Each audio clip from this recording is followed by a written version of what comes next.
जय हिंद। सबसे पहले एक वार्निंग भैया, पाकिस्तान के लोग इस वीडियो को न देखें तो ही अच्छा है, क्योंकि इस वीडियो में हम बताएंगे कि कैसे हमारे भारत के वीर सिपाहियों ने 2 सैनिकों ने मिलकर पाकिस्तान के 93,000 फौजियों को घुटने टेका दिया था और दुनिया का सबसे बड़ा हार हुआ था और भारत के 2 सैनिक मारे गए थे लोंगेवाला में। हम इस वीडियो में बताएंगे कैसे PNS गाजी को डुबा दिया गया। ये भी बताएंगे कि चाइना पाकिस्तान का इतना बड़ा दोस्त बनता है लेकिन 1971 में क्यों नहीं बचा पाया, ना चाइना बचा पाया और ना ही अमेरिका बचा पाया। इस वीडियो में हम A to Z बातें करेंगे। अगर आप इस वीडियो को कंप्लीट देख लेते हैं तो कोई भी पाकिस्तानी की हैसियत नहीं होगी कि आपसे आंखें मिला सके, इसलिए इस वीडियो को देखते रहिएगा। यदि आप राष्ट्रवादी, अगर आप भारतीय हैं तो ही इस वीडियो को देखें। पाकिस्तानी और बाहर के चाइनीज वगैरह लोग इस वीडियो को न देखें, ये उनके लिए एक तरह का वार्निंग है, क्योंकि इसमें हम भारतीय सेना के हर उस वीर गाथा को बताएंगे जो एक हर भारतीय सुनना चाहता है। A to Z उस बातों को बताएंगे।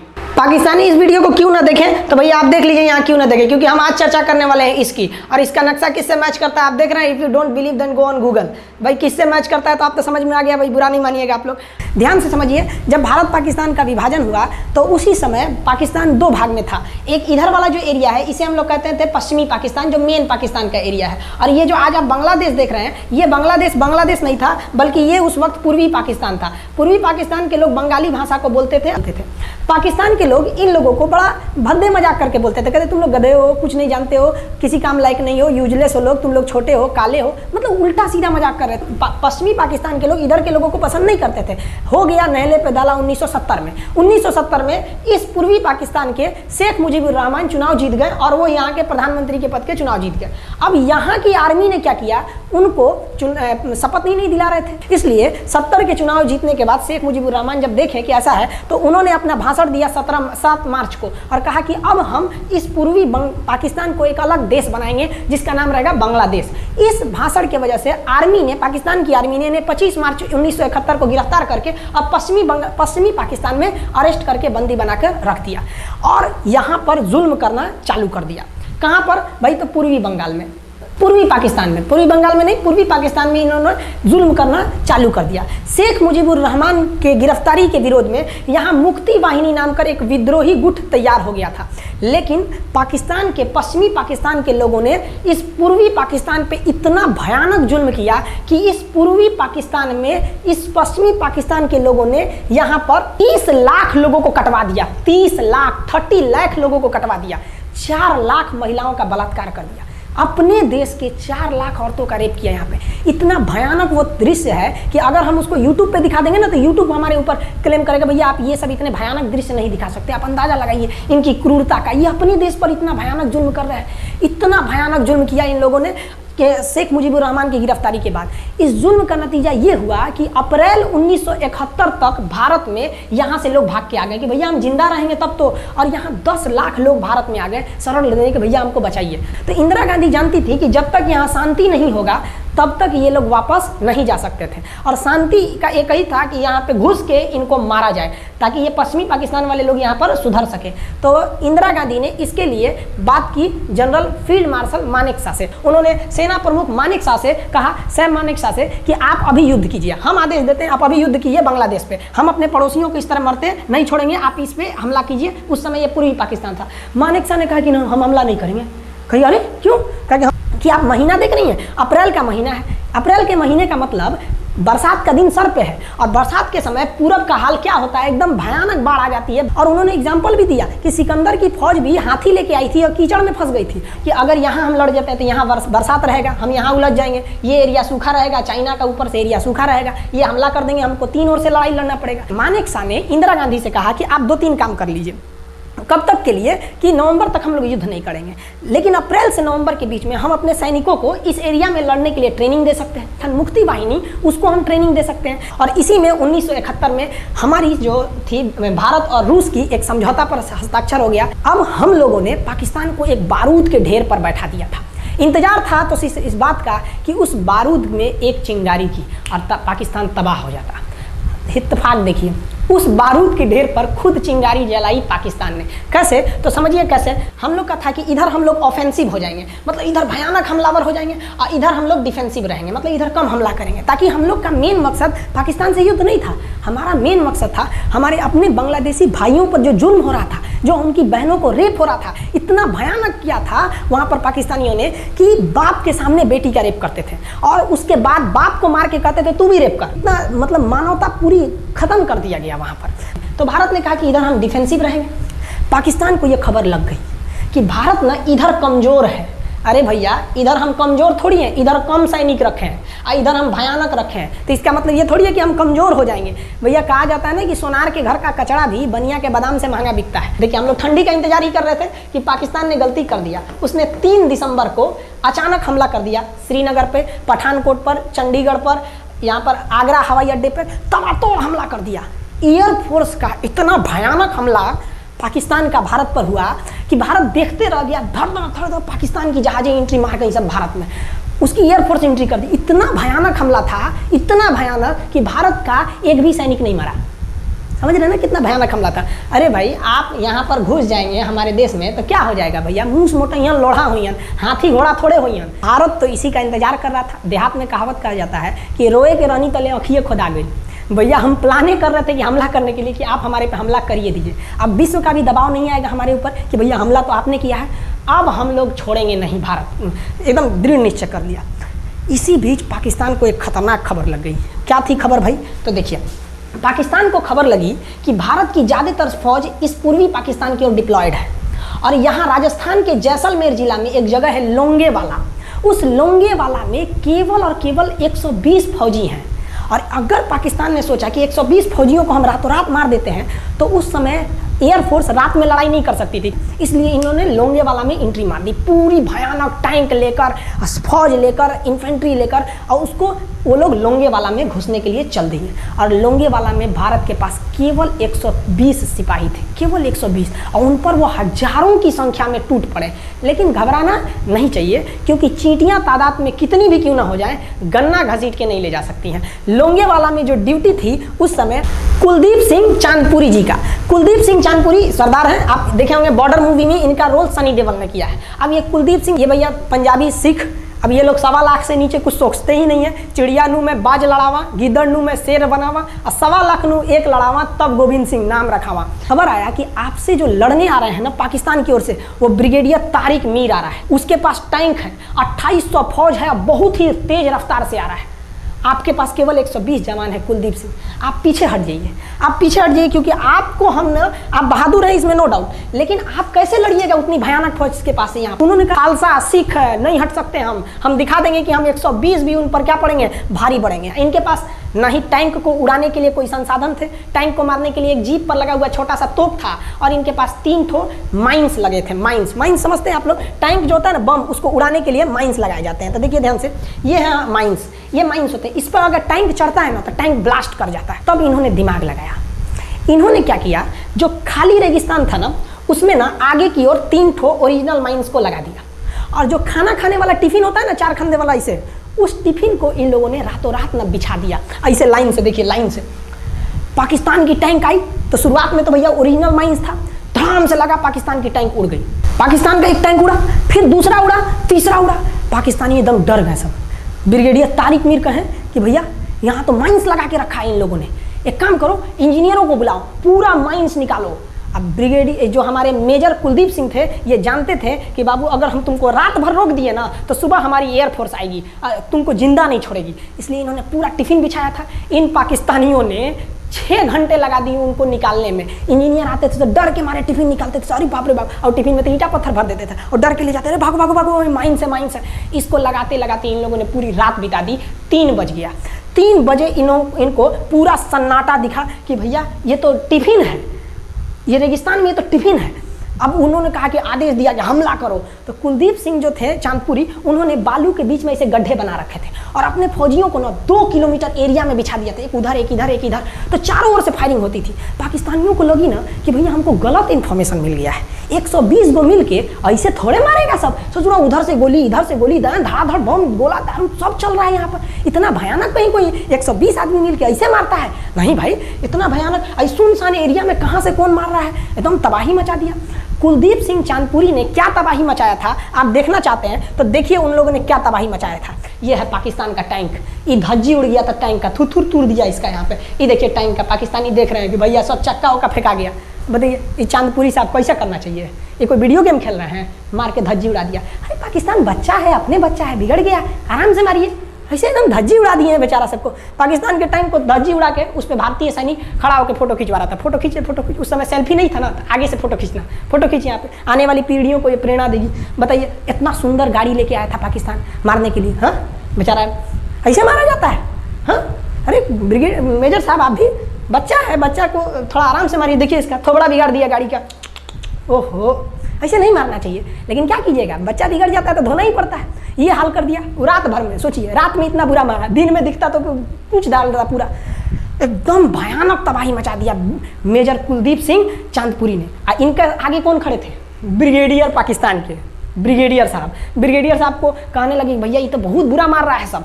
तब तक हो गया सुबह, और सुबह के वक्त हमारे जो हंटर जहाज थे, उस समय जो जहाजें थी वो हंटर जहाज थी। ये हंटर जहाजें रात में नहीं उड़ सकती थी, लेकिन दिन में उड़ सकती थी। रात भर तक कुलदीप सिंह चांदपुरी ने ऐसा कूचा पाकिस्तानियों को, इतना कूच दिया कि भोर हुआ तो बाकी का कसर पूरा कर दिया हमारे हंटर विमानों ने। ये हंटर विमान जब आए सब तो इतना भयानक तबाही मचाए सब पाकिस्तान के जहाज़ों का कि आप हुलिया देखेंगे ना, पाकिस्तान के टैंक का ऐसे पड़ गया। ये सब टैंक पूरा तबाह हो गया, सब पूरी तरह ध्वस्त हो गया इतनी भयानक युद्ध में। 3 तारीख को पाकिस्तान ने हमले की शुरुआत की और ये 4 तारीख का शकल देखिए पाकिस्तान का। इतना भयानक धज्जी उड़ा दिया पाकिस्तान का जिसका कोई हद नहीं। पाकिस्तानियों को दुम दबा के भागना पड़ा। ब्रिगेडियर साहब भागे, कहें कि भाग भैया न तो ये सब जान ले लेगा सब। हम लोगों ने पाकिस्तान के टैंकों को अपने यहाँ रख लिया है म्यूजियम में। आज भी जाके देखिएगा ना तो इन टैंकों को डर के मारे पाकिस्तानी छोड़ के भाग गए कि भागो भाई यहाँ पर। ये 120 जवानों का जलवा था। और पाकिस्तानी कहते हैं कि हिंदुस्तान के लोग क्या लड़ेंगे? अरे भैया हम चीन पे वीडियो बनाए थे, आप पे नहीं बनाए थे, जो आप लोग हम लोग को बोल रहे थे कि पाकिस्तान हिंदुस्तानियों की औकात नहीं। देखिए अभी हम आपको औकात दिखाते हैं आपकी। ये आपका टैंक है, आके ले जाइए, हिम्मत है तो लेके जाके दिखाइए यहाँ पर। हाल तो ये हो गया था ना कि हम लोगों ने जो पाकिस्तानियों की जान ली थी ना, डर के मारे वो लाश उठाने नहीं आए थे, लाश को गिद्ध खा गए थे सब। हम लोग बोल रहे थे कि भैया हम गोली नहीं चलाएंगे, लाश लेके चल जाओ। हम नहीं जाएंगे, तुम लोग रेगिस्तान को कब्रिस्तान बना दिए हो। रेगिस्तान को कब्रिस्तान हम लोग हमला करने आए थे, शुरुआत तो तुमने किया था यहाँ पे। तो ये गिद्ध खाए थे सब, सफाई उफाई का काम ये किए थे सब। अब पाकिस्तान हम लोग को धमकी देता है। आज भी वो नहीं सुधरे हैं। आज भी हमने जो चाइना पे वीडियो बनाया था उस पर वो हमको धमकी देता है कि भारत की आर्मी कुछ नहीं कर सकती। अरे भैया आप सोचिएगा भी मत, अभी के समय में तो मत सोचिएगा। जानते हैं क्यों? देख लीजिए इधर अभी कौन बैठा है भारत में, समझ में आ रहा है? आप लोग तो पहले पाकिस्तान वाले लोग इस बात पर रिसर्च कीजिए कि इनमें ज़्यादा खतरनाक कौन है आपके लिए। हमको तो यही ज़्यादा खतरनाक लगते हैं भाई, समझ में आया आप लोग को? तो अभी देखिए ध्यान से, यहाँ पर पाकिस्तान ने जो हार हुई थी लोंगेवाला में, ये हार में पाकिस्तान की तो कमर टूटी और पाकिस्तान का पूरा मनोबल टूट गया कि ससुरा 120 को मिल के ऐसे कैसे धो दिया सब। बताइए इतना भयानक धो जाता है। तो ये शुरुआत तो इन्होंने किया 3 तारीख को, 4 तारीख को हमने धो दिया। अब बचा नेवी कही कि भैया आर्मी को मौका दिए, एयरफोर्स को मौका दिए। रात में आर्मी धोई, सुबह में एयरफोर्स धोई, हम नहीं धोएंगे क्या? हम भी धोएंगे। नेवी कब पहुंची? 5 दिसंबर 1971 को कराची पहुंच गई। और कराची में जब पहुंची ना तो कराची को तबाह कर दिया। इतना भयानक बम्बार्डमेंट किया कराची पर कि कई दिन तक कराची बंदरगाह पर आग लगा था। और कराची बंदरगाह को तो उन्होंने ऐसा धज्जी उड़ाया जिसे लग रहा था सिंधु सभ्यता बना दिया उनको। तो पाकिस्तान की, पश्चिमी पाकिस्तान का कमर टूट गया। पाकिस्तान वालों ने कहा कि ससुरा सब बोल रहा था कि हम इधर डिफेंसिव है, यानी ज़्यादा हमला नहीं करेंगे, ज़्यादा हमला इधर करेंगे। ससुरा इधर कैसे मार रहा होगा सब, अभी इधर भी बताते हैं कैसे मारा सब। ये कराची पहुंच गया। आप देखेंगे क्या हाल किया था सब कराची पे। कराची में जब मारा गया था ना इन पाकिस्तानियों को, तो ये पाकिस्तानी भाग गए थे सब ग्वादर में। ये ग्वादर भाग गए। अभी इनसे ग्वादर भी जाने वाला है, पूरा राज्य चला जाएगा इनसे, बलूचिस्तान। छुप के गए थे लोग ग्वादर बंदरगाह पे। अगर हम झूठ बोल रहे हो तो आप खुद पता कीजिएगा अपने यहाँ के इतिहास में भाई, हिंदुस्तान। ये ग्वादर बंदरगाह पे छुप गए थे सब। आप देखिए कराची का क्या हाल हुआ था उस समय, हमारे एयर नेवी ने क्या हाल किया था। पाकिस्तान का जितना जहाज बस मिल जाए कि भैया ये जहाज किसका है, तो भैया जब पता चले कि भैया ये जहाज पाकिस्तान का, ये हाल हो जा रहा था जहाज का। यहाँ देख लीजिए इनका पूरा ध्वस्त कर। भैया ऐसे मारा जाता है? हाँ, अरे भाई बच्चा को बच्चा की तरह मारना चाहिए। इंडिया की नेवी ने भी हद कर दिया, बताइए इस तरह मारा जाता है? हाँ, यहाँ देख लीजिए पूरा का पूरा धज्जी उड़ा दिया इन लोगों को। अरे भाई बच्चा है, बिगड़ गया है तो थोड़ा सा आराम से ना मारिएगा, कि देख रहे हैं इस तरह से मारा पूरा पाकिस्तान के, कराची बंदरगाह उड़ गया। तो पाकिस्तान का तो इधर से तो पूरा का पूरा धज्जी उड़ा दिया। अभी शुरुआत हुए युद्ध के केवल 2 दिन हुए हैं, आप दिल थाम के रखिए, अभी युद्ध लंबा चलने वाला है। 3 दिसंबर को स्टार्ट किए, 4 दिसंबर को हम लोग लोंगे वाला धो दिए, अब 5 दिसंबर को कराची। अब पाकिस्तान ने ना भारतीयों को तबाह करने के लिए, भारत का सबसे खतरनाक जहाज था INS विक्रांत। INS विक्रांत को बर्बाद करने के लिए ना इसने यहाँ से भेज दिया INS PNS गाजी को। गाजी एक पनडुब्बी थी, उसको आदेश दिया गया कि जाके मार के आओ, किसको? विक्रांत को, क्योंकि अगर विक्रांत जहाज डूब जाता तो वाकई उस समय हमको युद्ध जीतने में बहुत दिक्कत आ जाती। तो ये गाजी कैसे डूबा, इसको हम लोग एगो खराब जहाज से मार दिए। तो अब इधर समझते हैं कि जब उधर इतना भयानक धोए तो इधर कितना बुरा धोए होंगे, इसको बारे में हम लोग समझते हैं।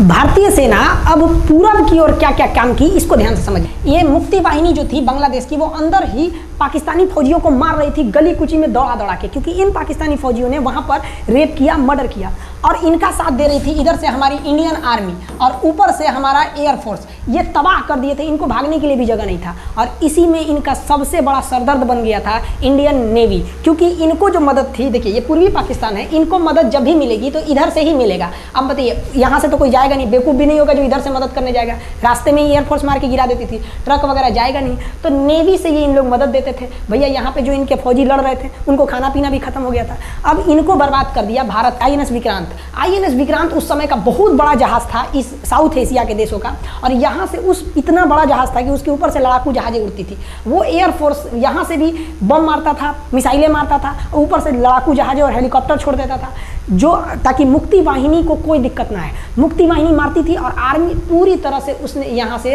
हमारा विक्रांत ने चटगांव बंदरगाह को तबाह कर दिया। अब बांग्लादेश का देखिएगा वर्तमान में, उस समय तो पूर्वी पाकिस्तान था, ये चटगांव उस समय पाकिस्तानी आर्मी नेवी का एक बहुत बड़ा केंद्र था। इधर हम लोग ने उड़ा दिया कराची, इधर उड़ा दिया हम लोग ने चटगांव। अब मुक्ति वाहिनी को कोई खास दिक्कत नहीं आ रहा था।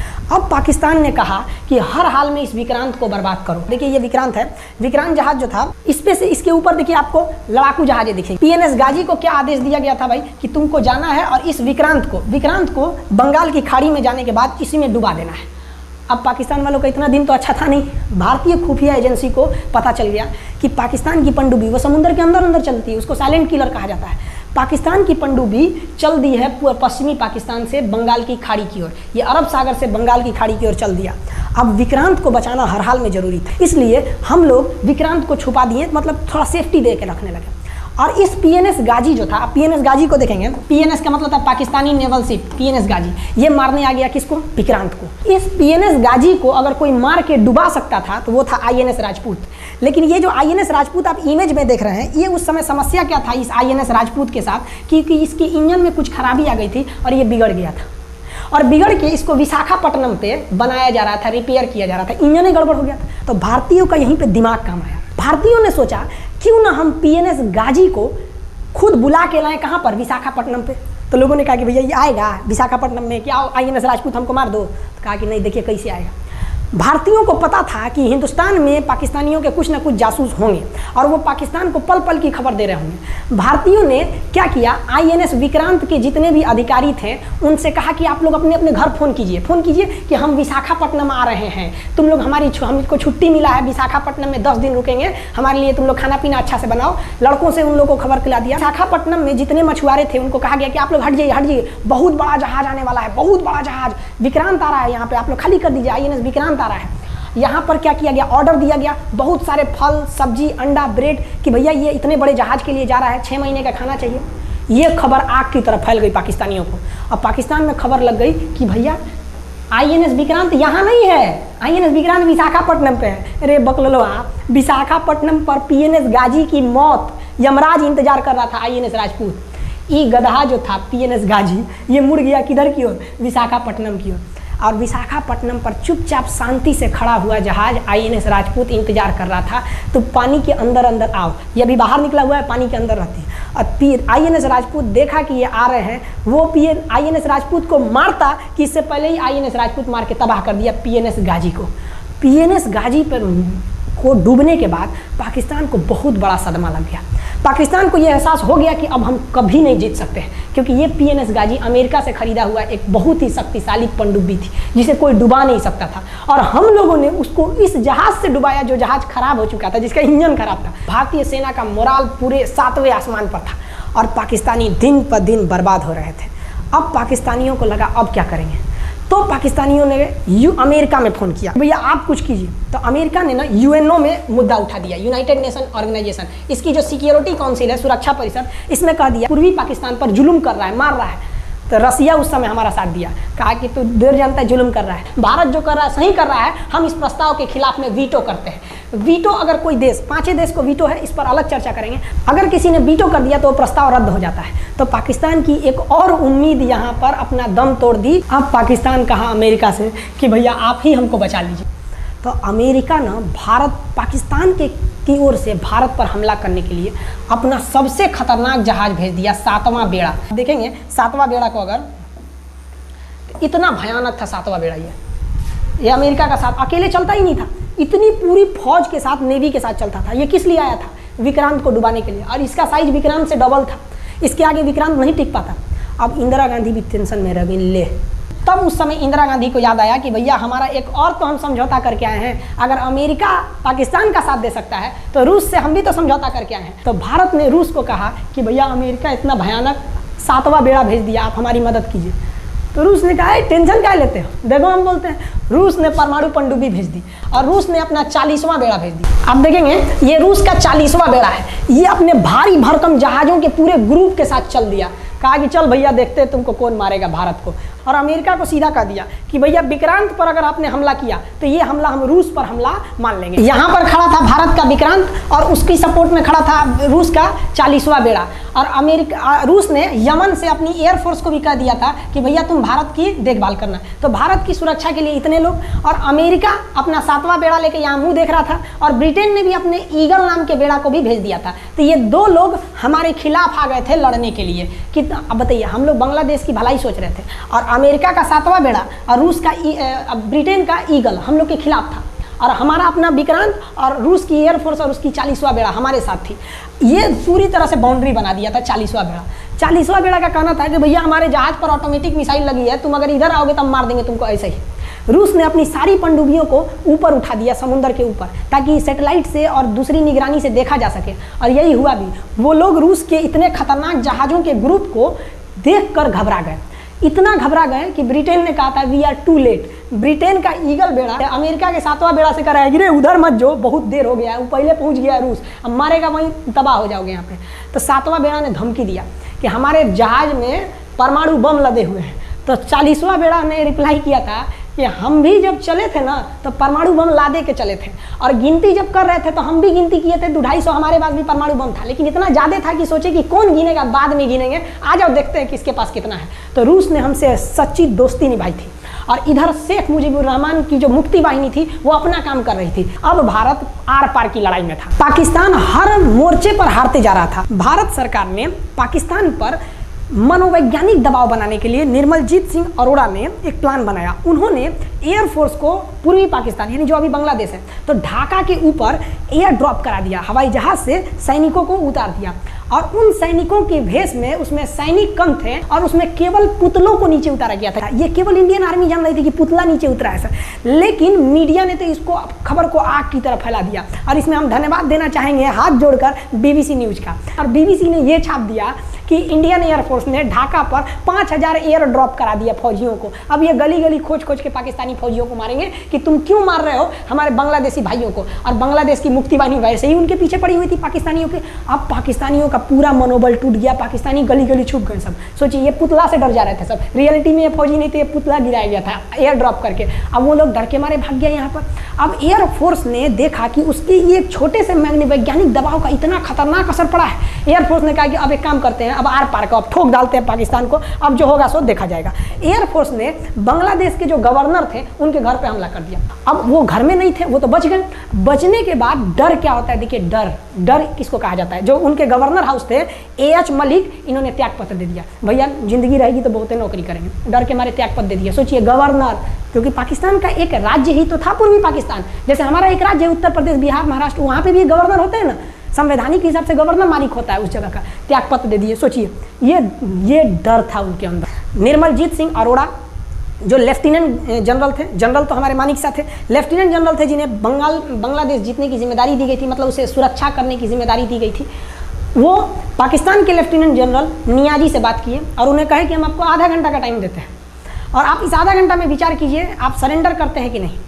अगर आप सरेंडर कर देंगे तो हम आपको गारंटी देते हैं कि आपके सैनिकों को जिंदा रखा जाएगा, और अगर आप हमारी बात को नहीं मानेंगे, देखिए गवर्नर साहब के घर है, कोई ठीक नहीं है, आपके घर पे भी यही हो जाएगा। क्योंकि अगर आप हमारे सामने सरेंडर नहीं करिएगा तो याद रखिए हम अपने हमले को 10 गुना और तेज कर देंगे। और हाथ तो आप चारों ओर से गए हैं। भारत चाहता था कि जल्दी से जल्दी इस युद्ध को खत्म किया जाए, क्योंकि अब ये अंतर्राष्ट्रीय मैटर हो चुका था। अब अमेरिका अपना नाक पे ले लिया था कि भैया हमारा जहाज मार के गिरा दिया। अब PNS गाजी उसी की पनडुब्बी थी, वो तो पाकिस्तान को दिया। 7वां बेड़ा को नहीं घुसने दिया था, अमेरिका की किरकिरी हो रही थी। ब्रिटेन के ईगल को घुसने नहीं दिया, उसकी किरकिरी हो रही थी। अब भारत को उस समय लोग कहते कि ये गरीब देश है, अभी अभी आज़ाद हुआ है। 1971 में हमारी यही हाल थी और सारे लोग कह रहे थे, हम उसको गरीब समझ रहे थे, रुआ के रख दिया अमेरिका को, हर जगह धो दिया पाकिस्तान को। अब बेचारे नियाजी क्या कर सके। नियाजी को आधे घंटे का टाइम दिया गया। 16 दिसंबर 1971, याद रखिएगा दिन, 16 दिसंबर 1971। ये हमारे इतिहास का 13 दिन के युद्ध में हमने पाकिस्तान को धूल चटा दिया था, क्योंकि 3 दिसंबर को पाकिस्तान ने युद्ध स्टार्ट किया था और 16 दिसंबर को हम लोगों ने जनरल नियाजी से आत्मसमर्पण करवा लिया।